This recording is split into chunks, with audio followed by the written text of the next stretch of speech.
사람은 단장하는 존재라고 생각합니다.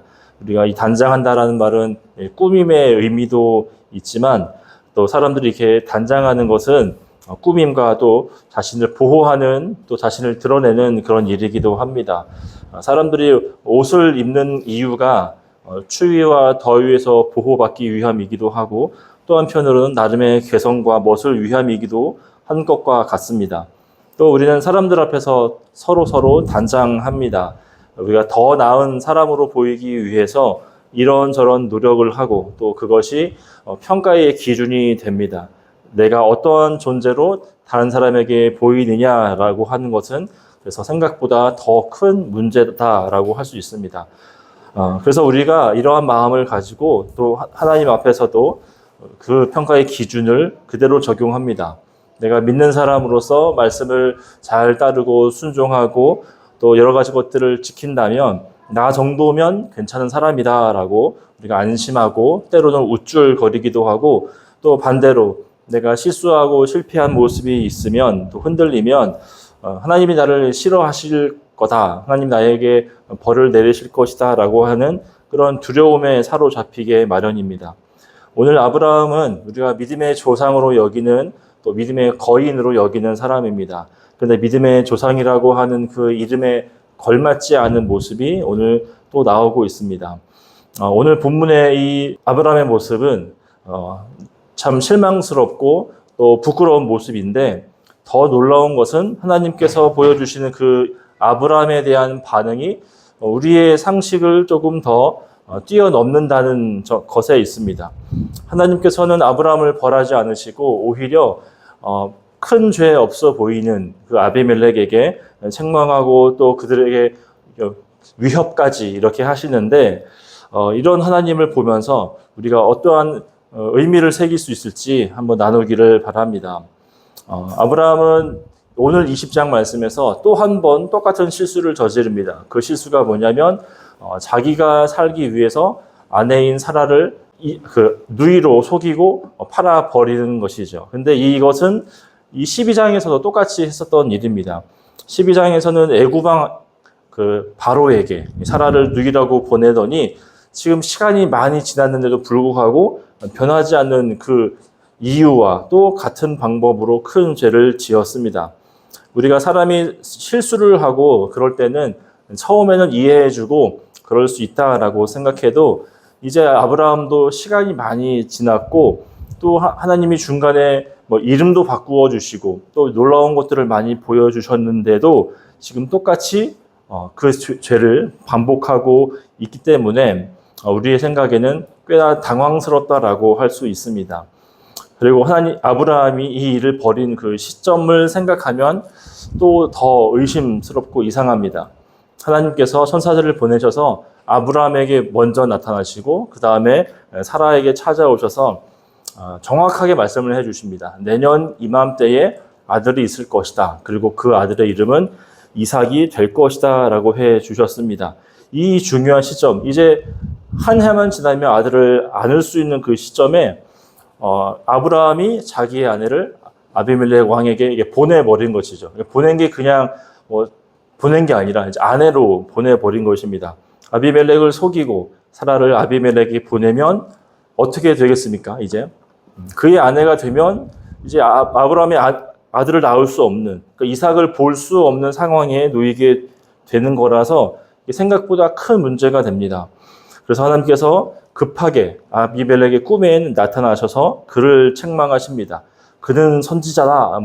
너 그 아내를 건드리면 안 된다라고 말씀하시면서 아주 급하게 찾아가서 또 이야기를 하십니다. 그리고 돌아올 때는 그냥 이제 사람만 딱 나오지 않고 큰 선물을 아브라함에게 보내어서 되돌려 보냅니다. 이렇게 사라는 아무 일 없이 아무 사건 없이 안전하게 돌아왔지만 어쩌면 만약에 아브라함이 했던 것이 그대로 그냥 두었다면 하나님의 언약이 깨지는 그런 위치가 될 수밖에 없던 것이죠. 아브라함은 언약을 받은 사람이고 또 그 언약을 믿고 기다리는 또 그 언약을 지켜야 할 사람입니다. 언약의 수여자였는데 만약에 지금 보여지는 그 아브라함의 모습은 언약의 파괴자라는 것이죠. 하지만 하나님께서 간신히 붙잡아 주셔서 그 일이 그르치지 않도록 해 주셨습니다. 그리고 그 중간중간에 나오는 그들의 대화의 모습을 보면 조금 또 특이합니다. 먼저 하나님께서 아비멜렉에게 찾아오셨을 때 4절과 5절에서 이렇게 말씀을 하십니다. 우리 오늘 말씀을 한번 눈으로 쭉 같이 보도록 하겠습니다. 아비멜렉이 그 여인을 가까이 하지 아니하였으므로 그가 대답하되 주여 주께서 의로운 백성도 멸하시나이까 그가 나에게 이는 내 누이라고 하지 아니하였나이까 그 여인도 그는 내 오라비라 하였사오니 나는 온전한 마음과 깨끗한 손으로 이렇게 하였나이다. 지금 아비멜렉이 하나님 앞에서 변명하고 있고 또 자기의 그 입장을 이렇게 솔직하게 이야기하고 있는 중입니다. 그러니까 아비멜렉은 주님께서 왜 의로운 백성도 멸하십니까? 라고 이야기를 하고 있습니다. 이 말 뜻은 하나님 저는 억울합니다. 나는 죄를 지은 것이 없습니다. 라는 의미입니다.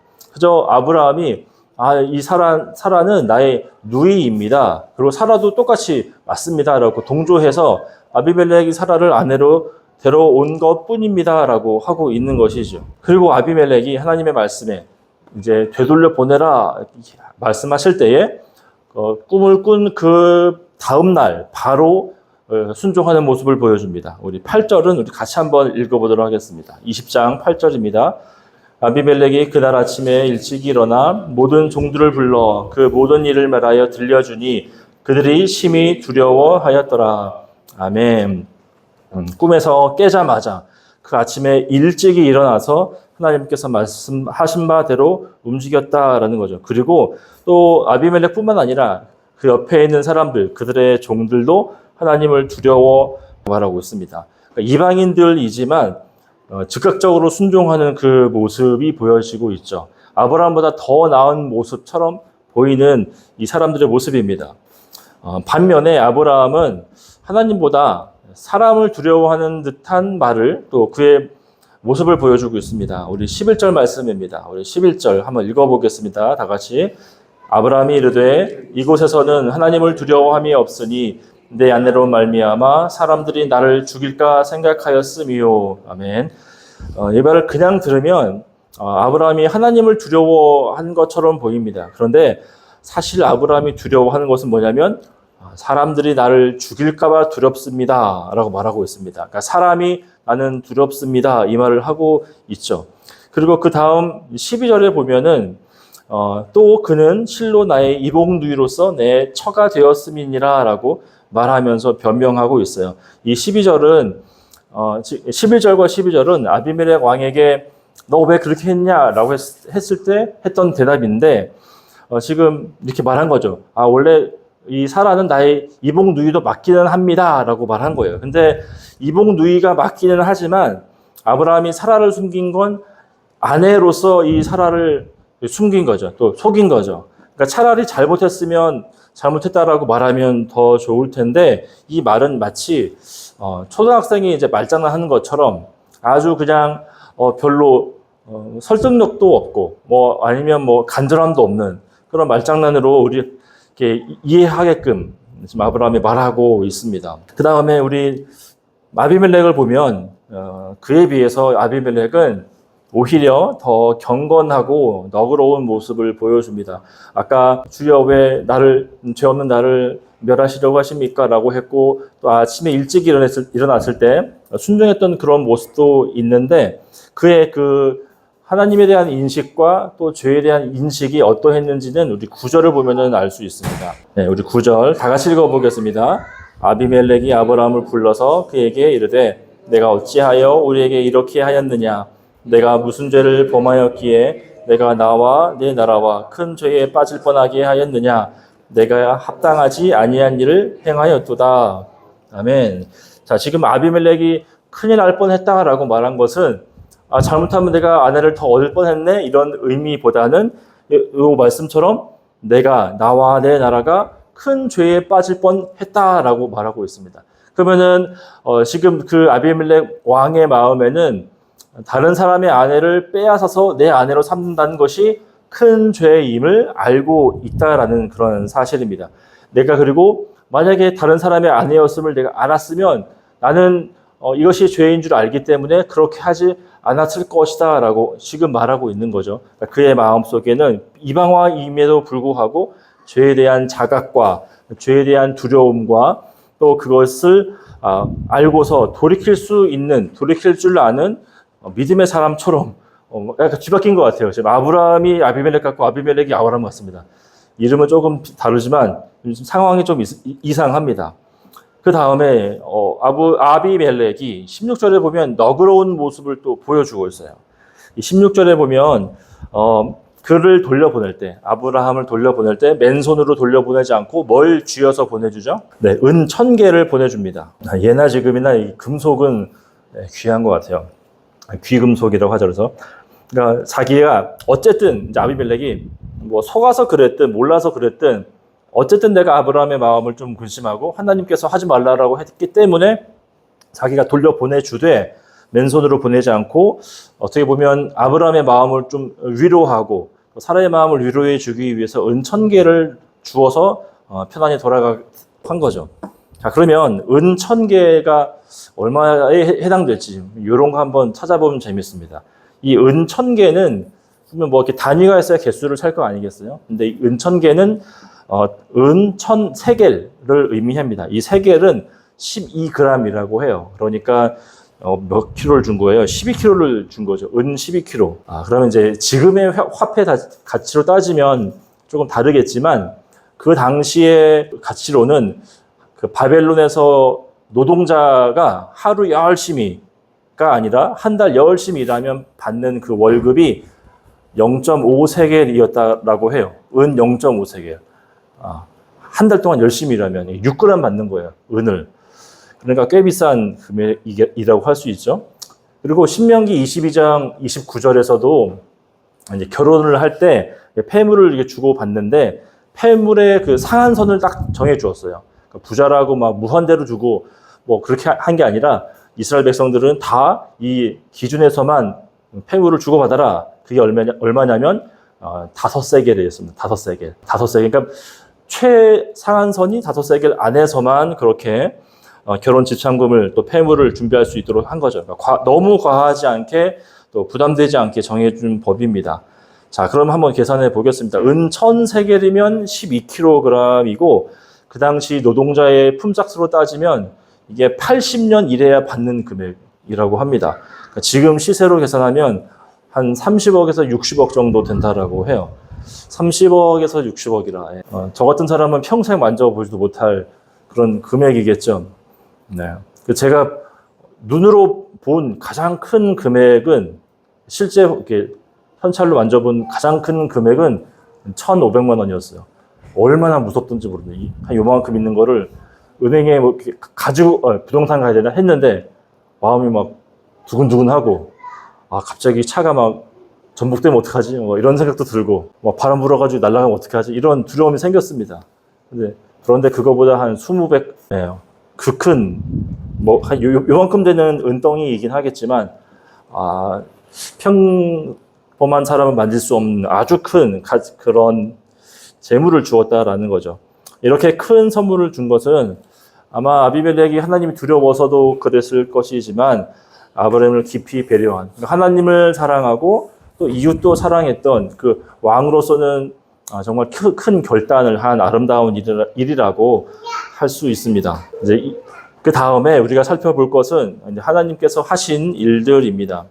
하나님께서 아비멜렉에게 꿈에 나타나서 협박도 하시고 뭐 하시는데 이런 말씀들을 쭉 보시면 사실은 하나님이 하신 말씀이니까 다 옳거니 다 맞겠거니 생각할 수 있죠. 그런데 상황을 알고 그 하나님의 음성을 좀 들여다보면은 약간 제 생각에는 극성 엄마가 이렇게 선생님이나 이렇게 말하는 것 같아요. 그래서 그 참교육에 나왔던 그 진상 엄마처럼 하나님 지금 그런 식으로 말씀하고 있는 것처럼 보입니다. 속인 건 아브라함인데 지금 아비멜렉을 지금 붙들고 막 후드려 펴려고 야단치고 있는 그런 모습이기 때문에 그래요. 자, 그런데 하나님은 아비멜렉만 나쁜 사람인 것처럼 말씀하십니다. 실절 말씀을 한번 보십시오. 실절 보면은 이런 말씀이 있는데 이제 그 사람의 아내를 돌려보내라. 그는 선지자라. 그가 너를 위하여 기도하리니 뭐 쭉 나오죠. 그러니까 이 말씀이 뭐냐면 그래 뭐 네가 속은 건 내가 알겠는데 그 사람은 선지자야. 아브라함은 선지자야. 네가 우습게 볼 사람이 아니야. 당장 돌려보내. 이렇게 이야기를 하는 거죠. 그러니까 좀 만약에 좋은 예의 바른 그런 부모라면 우리 아이가 잘못했네요. 죄송합니다. 라고 하고서 좀 이렇게 정상적으로 데려오면 될 것 같은데 아브라함이 큰 뭐 실수를 안 한 그런 거 찾는 사람처럼 와가지고 그는 선지자라 이렇게 하면서 그 사라를 돌려보내라 이렇게 말하고 있습니다. 좀 억지 같기도 하고 아브라함이 한 것 보면은 사실은 선지자 같지 않죠. 아내 팔아먹는 게 무슨 선지자입니까? 한 번도 아니고 지금 두 번이나 그러고 있는데 우리 같으면 당장 뭐 아브라함 걔 어떤 사람인지 알아 이렇게 하면서 뭐 욕할 것 같은데 하나님은 그러지 않으셨어요. 그는 선지자라 이렇게 말씀하시면서 돌려보내죠. 그러니까 아이들 둘이 싸웠는데 일방적으로 자기 아들을 편드는 부모님 같으신 하나님. 그리고 이어진 말씀을 보면은 하나님이 조금 더 강하게 말씀을 하셔요. 7절 후반절에 보면은 이런 말씀을 하십니다. 그가 너를 위해 기도하리니 내가 살려니와 여기부터 내가 돌려보내지 아니하면 너와 내게 속한 자가 다 반드시 죽을 줄 알지니라. 너 만약에 돌려보내지 않으면 내가 삼족을 멸할 거야. 너 죽을 줄 알아. 이렇게 말하는 것과 같죠. 아주 그냥 이상합니다. 예. 적반하장도 유분수지 지금 하나님께서 이상한 말씀을 계속 하고 있습니다. 뭐 좀 부드럽게 말씀을 하시든지 이렇게 타일러도 될 것 같은데 너 걔 돌려보내지 않으면 너 죽을지도 몰라. 너 죽을 거야. 이렇게 말씀하십니다. 하나님은 지금 일방적이시고 공정하지 않으십니다.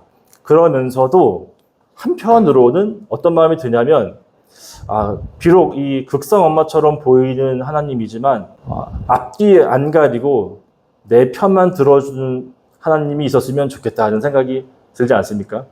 내가 실수했고 실패했고 남에게 좀 뭐 피해를 좀 주었어도 그냥 무턱대고 내 편이기만 한 그런 하나님이었으면 좋겠다라는 생각도 저는 좀 들었어요. 그냥 내가 뭘 하든 말든 잘해야 칭찬해주는 그런 부모보다는 좀 잘못했어도 앞뒤 재지 않는 그런 부모님이 있으면 그런 보호자가 있다면 좋겠다는 생각을 합니다. 21장에도 내용을 좀 생각해 보면 좋겠는데 21장에도 하나님이 아브라함이 할 일을 대신해 주시는 그런 장면이 등장해요. 이삭이 태어나게 됐는데 그 이삭이 태어나고 이제 성장하자 곁에서 같이 성장했던 다른 배, 그러니까 이복형이죠. 배가 다른 형인 이스마엘이 이삭을 이제 슬슬 이제 괴롭히기 시작합니다. 아브라함이 안 보면 이제 발로 막 엉덩이 찬다든지, 뭐 다리를 건다든지, 뭐 이런 식으로 막 괴롭히기 시작해요. 그런데 아브라함은 여기서 좀 이런 일이 있으면 형제를 불러다가 싸우지 말고 잘 지내라라고 하든지, 아니면 분리를 시키든지 해야 하는데 아브라함이 중재를 안 하고 그냥 우물쭈물 가만히 있어요. 그러니까 점점 이제 갈등의 골이 깊어지게 되겠죠. 사라는 이제 하갈을 미워하기 시작하고 또 하갈도 약간 그래도 얘가 큰 애인데 왜 이렇게 막 하냐라고 생각하면서 불만이 쌓입니다. 그래서 결국에는 하나님께서 나서서 그 둘을 이제 갈라서도록 해 주십니다.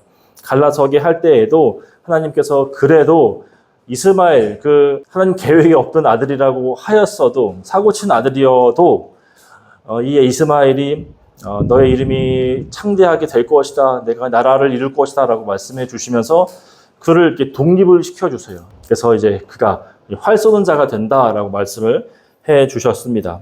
그러니까 아브라함이 중재해서 조금 이제 뭐 어느 정도 재산을 주고 보낸다든지 이렇게 했으면 될 일을 아브라함이 안 하니까 하나님께서 대신 해 주신 것이지요. 이런 이야기들을 우리가 생각해 보면은 의아하고 하나님을 오해하게 만들지도 모릅니다. 하지만 우리가 이 약간 말도 안 되는 이 이야기를 이 복음의 렌즈로 본다면 우리에게 주신 은혜들을 확인할 수가 있습니다. 그렇다면 이 10장의 이야기는 어떤 것을 우리에게 알려주겠습니까? 첫 번째는 우리에게 정죄함이 없음을 알려주는 이야기입니다. 아브라함은 그의 모습이 주변 사람들도 힘들게 하고 또 자기 자신에게도 부끄러운 그런 수치스러운 일이었습니다. 그러나 더 중요한 것은 하나님을 실망시키고 또 하나님 앞에 죄가 되는 일이었습니다. 자기 아내를 데려다가 다른 사람에게 간음을 하게 만드는 정말 기가 막힌 일이었고 또 언약의 수여자가 언약의 파괴자로 지금 바뀌었기 때문이죠. 하나님 모르는 이방 사람 같고, 그리고 은혜가 아니라 그에게는 하나님의 벌과 또 책망과 심판이 더 어울리는 모습이라는 거죠. 그런데 하나님께서 반대로 아브라함의 편을 들어주세요. 성경 우리를 볼 때 어떻게 말하냐면 율법을 통해서 우리에게 딱 하나 알려줍니다. 너는 죄인이야 라고 알려주고 있습니다. 율법의 목적이 정죄하기 위한 목적은 아니에요. 율법의 목적은 본래 하나님의 백성다운 삶을 살기 위해서 신 거죠. 그런데 우리가 그것을 다 못 지킴으로 인하여 말미암아 내가 죄인이구나. 내가 마음속에 얼마나 큰 죄가 있는지 하나하나씩 알게 된다는 사실입니다. 내가 지금까지는 그래도 조금 나은 존재라고 생각했는데 나 정도면 하나님이 좀 받으시겠지라는 생각이 있었는데 율법을 통해서 내가 죄인임을 알게 되고 그래서 율법은 우리를 정죄한다라고 가르쳐요. 율법은 우리를 죄인으로 알려주고 또 그래서 우리에게는 내 안에는 선한 것이 아무것도 없다. 구원을 받을 만한 어떠한 소망도 어떠한 가능성도 어떠한 이유도 없게 됨을 알게 됩니다. 그러므로 공의로우시고 또 정확하신 재판장이신 하나님께서는 공정하게 심판을 하셔야 합니다. 율법이 우리를 정죄했던 것처럼 죄의 삭은 사망이라고 했듯이 우리가 받을 것은 이제 선택지는 없습니다. 우리에게는 사망만 놓여 있는 것이죠. 그런데 아브라함이 오히려 하나님의 보호를 받았고 또 우리는 율법에 따라 사망으로 끝나지 않았습니다. 율법이 비록 우리를 정죄했지만 우리 대신 죄값을 치르시고 또 온 율법에 순종하심으로 말미암아 정죄함에서 해방이 되었다는 거죠. 내가 안 했지만 내가 율법을 못 지켰지만 내가 율법의 그 정죄를 다 받아서 벌을 받지 않았지만 예수님이 그것을 다 짊어지심으로 인해서 내 죄값을 치르셨고 또 율법이 순종하라고 했던 것을 예수님이 다 지켰는데 그것을 내 걸로 삼아 주신다는 거죠. 그래서 우리가 아직은 조금 이제 여러 가지로 미비한 모습들이 있어도 우리의 신분은 의인이라고 인정해 주시고 그렇게 여겨 주시는 은혜가 우리에게 있다는 거죠. 이것이 우리가 알고 우리가 또 사랑하는 복음이죠. 세상 어디에서도 찾을 수 없는 능력이고 또 하나님의 지혜다라고 말할 수가 있습니다. 그래서 하나님이 아브라함을 감싸 주신 것은 하나님의 불공정함을 보여주시기 위함이 아닌 예수님 안에 있는 사람에게는 정죄함이 없다는 것을 말해주고 있다는 겁니다. 우리가 의인된 것은 예수의 의가 우리에게 옮겨졌기 때문에 우리가 의인 되는 거죠. 죄 없는 자가 죄 있는 자처럼 되셨습니다. 예수님께서. 또 예수님은 왕이 종이 되셔서 오셨는데 이것은 이상하고 부당하고 또 어리석은 일입니다. 그러나 우리를 사랑하시고 오늘 우리를 구원하시기 위한 예수님의 사랑의 일, 또 하나님의 그 은혜의 구원. 그런데 사람들은 이것을 자주 잊어버린다는 것이 큰 문제입니다. 이렇게 우리 쭉 말씀을 드리면 당연하게 우리가 복음을 받아들이고 또 기뻐하고 또 감사합니다. 그래도 성도들의 마음속에 잘 잊어지는 것, 잘 잊혀지고 또 잘 마음에 새겨지지 않는 게 이 지점인 것 같아요. 이 지점을 자주 잃어버려서 나는 구원의 근거가 나에게 있는 것처럼 자꾸만 여긴다는 거죠. 스스로 오해하고 착각합니다. 예수님을 믿고 구원받은 것을 잊지는 않는데 어느 정도는 나는 좀 그럴만했어 라고 생각을 합니다. 더 나아가서 어떤 사람은 양옆을 보면서 나는 쟤보단 좀 나아 라고 생각을 하는 거죠. 특히 중고등학생 때 제가 많이 그렇게 했던 것 같아요.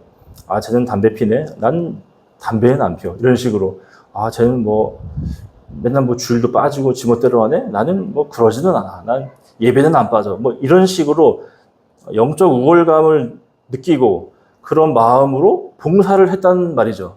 그러니까 봉사가 드러나니까 착한 사람으로 좋은 사람으로 인정은 받는데 그 내면에 뭐가 있어요? 그 사람을 멸시하고 내 구원이 나의 어떠함으로 이루어지고 있는 것처럼 그 말은 곧 하나님의 복음을 모독한다는 뜻이에요. 나에게 가치가 있고 능력이 있어서 구원을 이룬다고 생각을 했기 때문이죠.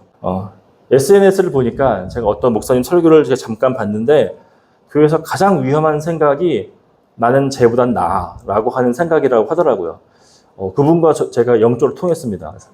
이름도 모르고 얼굴도 기억이 안 나지만 복음화에서 함께 통했던 그런 적이 있었습니다. 이 질문에서 우리가 어떻게 생각해야 되는가, 나는 정말 그런가 깊이 생각하고 또 반성해야 할 일입니다. 이처럼 구원은 우리에게서부터 낳고 우리가 유지하고 우리가 완성하는 일이 전혀 아님을 말해주고 있어요. 그렇기 때문에 21장 1절 말씀에 보면 아주 놀라운 하나님의 강조점이 나타나요. 한번 읽어볼까요? 네, 창세기 21절 시작. 여호와께서 말씀하신 대로 사라에게 행하셨으므로. 아멘. 자, 이 한 절 안에 숨겨져 있는 하나님의 그 강조점. 지금 이 부분에서 우리가 기억해야 할 것은 뭘까요? 반복되는 말이 있는데 여호와께서 말씀하신 대로라는 말이죠. 자, 이삭이 태어난 것, 언약이 성취되어 가는 것, 이 모든 것은 무엇으로 된 거래요? 여호와께서 말씀하신 대로 됐다. 그 말은 곧 아브라함이 한 게 아니다. 쭉 봤잖아요, 지금까지. 아내를 2번이나 팔아먹고 사고 쳐서 애를 낳고 또 뭐 했어요? 나쁜 짓 많이 하지 않았습니까?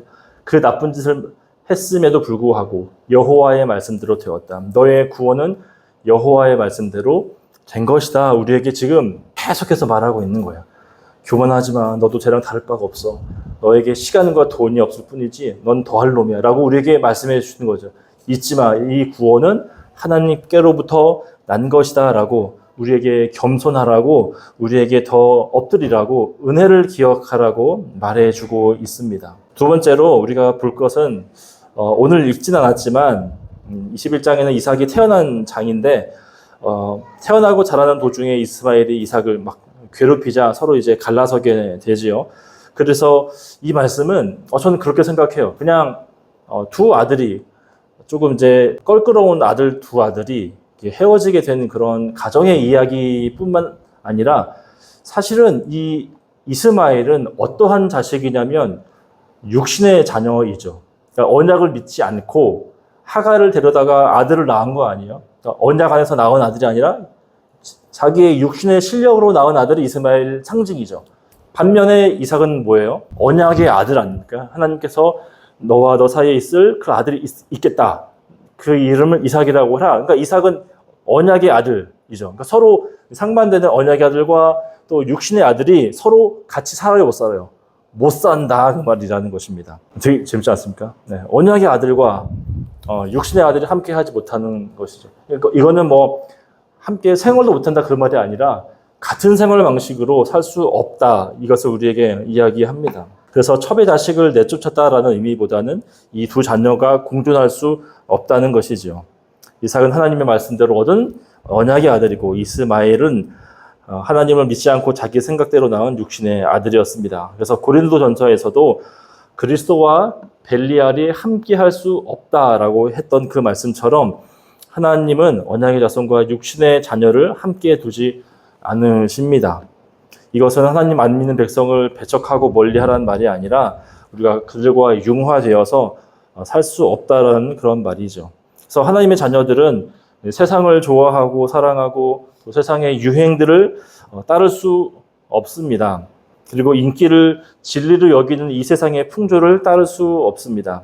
그래서 이 그림은 우리에게도 육신의 자녀로서 거룩한 건 구별됨이라고 했죠. 이 구별되어 살라는 메시지를 준다는 거죠. 죄와 타협하지 말라, 진리를 내버리지 말라, 또 선을 행하고 하나님을 경외하는 하나님 백성으로 살라, 너희들은 그렇게 살 수밖에 없다, 이렇게 말해주고 있습니다. 저는 오늘 말씀을 통해서 두 가지를 권면드리고자 합니다. 말씀을 통해 볼 때 우리는 종종 두 가지 착각을 하고 살고 있는 것 같아요. 첫 번째는 아까 말씀드렸던 나는 구원받을 만하다라고 하는 착각입니다.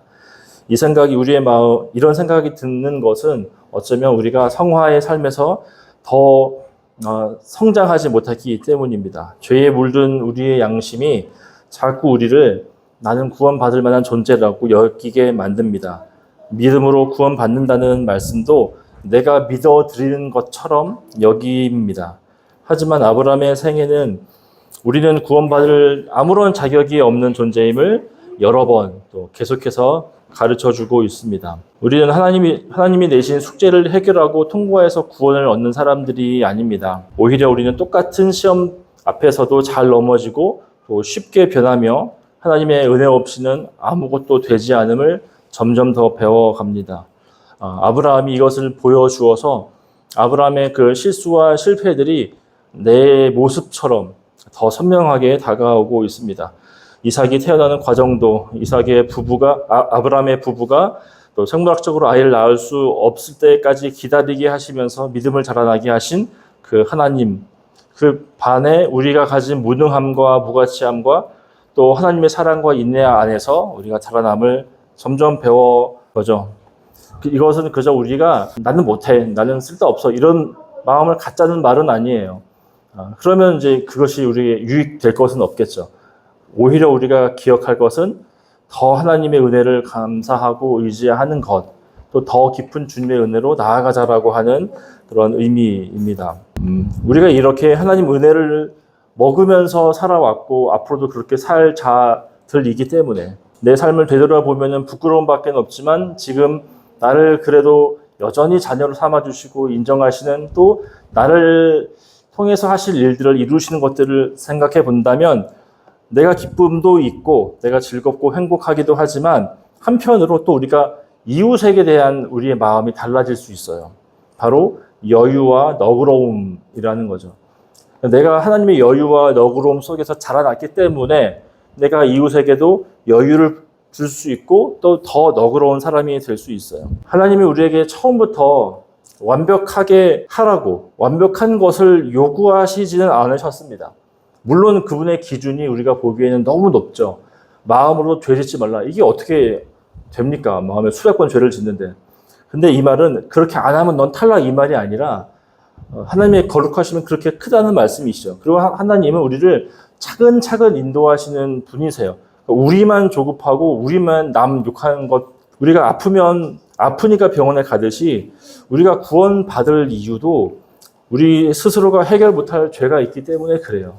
우리의 실력을 주님이 아십니다. 내가 할 수 있는 순종의 범위를 주님이 알고 계세요.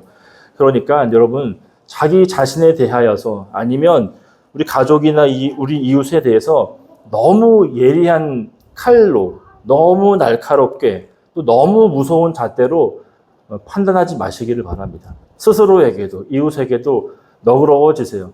왜냐하면 주께서 우리에게 너그러우시기 때문이죠. 하나님 사랑과 은혜 아래서 더 여유로워지시기를 바랍니다. 죄는 무서운 것이에요. 죄는 다 파멸시키는 것입니다. 그러나 하나님은 회개하는 사람에게 언제나 긍휼히 여기십니다. 긍휼히 여길 자를 용납하며 하나님을 우리가 더 의지하기를 바랍니다. 내가 내 죄가 용서가 안 돼요. 이렇게 말하는 사람 가끔 있어요. 그런데 되게 재밌는 분 같아요. 제 생각에는. 왜냐하면 하나님 용서했는데 왜 본인이 자기를 용서를 못할까 이렇게 생각이 들기 때문이죠. 그리고 이웃에게 대해서도 고린도후서 2장 7절은 이렇게 말합니다. 제가 읽어드리겠습니다. 그런즉 너희는 차라리 그를 용서하고 위로할 것이니 그가 너무 많은 근심에 잠길까 두려워하노라. 아멘. 교회 안에 있던 큰 중범죄를 지은 성도에게 그의 죄를 지적하고 또 책망도 하지만 너무 거의 마음고생해서 죽을 정도로는 하지 말라는 거죠. 왜냐하면 이미 그 사람도 그 마음에 짐으로 고생하고 있다라는 의미이죠. 그래서 그 나라 법에도 공소시효가 있잖아요. 어떤 죄는 1년, 10년 있는데 제가 듣기로는 그 공소시효가 주어진 이유도 그거래요. 잡혀지지 않는 그 시간이 있지만 안 잡혔어도 그 공소시효 시간 안에서 이미 그 양심의 가책을 받기 때문에 벌을 받은 것으로 간주한다 라고 하더라고요. 근데 요새는 더 죄에 더 담대해져서 안 그런 것 같기는 한데 용서하고자 하는 마음과 또 바로잡고자 하는 마음 두 가지가 있었으면 좋겠습니다. 그래서 우리가 첫 번째는 구원을 나 자신에게 두지 말자. 이웃도 나도 은혜로 구원받았을 뿐이다.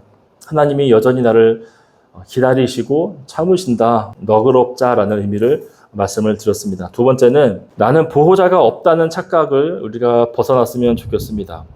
아브라함의 하나님이 나의 하나님이 되십니다. 믿으십니까? 그냥 성경의 하나님이 아닙니다. 아브라함의 하나님, 이삭의 하나님, 야곱의 하나님이라고 성경에서 몇 번 우리에게 말씀해 주시는 것은 아브라함을 길렀고 이삭을 길렀고 야곱을 길렀다. 그와 같이 내가 너에게 동일하게 일하고 있다. 그 말이죠. 그러니까 아브라함이 사고를 세게 칠수록 사실 우리는 좀 더 그 힘이 나는 거죠. 아, 저런 인간도 받으셨는데 나는 안 받으시겠는가? 라고 하는 마음이 생깁니다. 나와 언약하시는 그 무엇은 내가 믿든 안 믿든 반드시 이루십니다. 하나님이 우리와 맞게 상의해서 하시는 분이 아니에요. 우리를 설득하시면서 일하시지 하나님이 일하시는 분임을 이 역사가 알려주고 있죠. 그리고 그것이 나의 것이 반드시 될 것입니다. 그리고 예수님이 직접 말씀하신 적도 있어요. 예수님이 십자가 지시기 전에 제자들을 다 불러 모으시고서 내가 너희를 끝까지 사랑한다 라고 이야기해 주셨습니다. 우리가 실패를 두려워하지 말고 때로는 설레발에도 치면서 어떤 일이라도 하면서 하나님께 더 나아가기를 바랍니다. 7번 잡아져도 8번째 일어나는 사람이 의인이라고 히브리서가 말하고 있어요. 우리가 스스로를 정죄할 필요가 없습니다. 우리의 정죄는 이미 예수님의 십자가에서 계산 끝났습니다. 하나님이 나를 치시고 때로는 아프게 하는 것은 정죄로 주시는 게 아니라 우리에게 이렇게 쳐서 정신 차리라고 잠깐 혼내시는 것 뿐입니다. 사랑하지 않으면 징계가 없습니다. 징계가 없는 자는 사생하라 그랬어요. 우리에게 징계가 있다는 것은 우리가 하나님 자식이라는 뜻이기 때문에 가끔 한 대 맞아도 좀 너무 낙심하지 마시기를 바랍니다. 하나님이 나의 하나님이 이상 우리의 승리는 확실합니다. 그러므로 하나님의 사랑을 의지하며 오늘도 한 걸음을 떼는 우리 믿음의 식구들 다 되시길 예수님의 이름으로 축복합니다.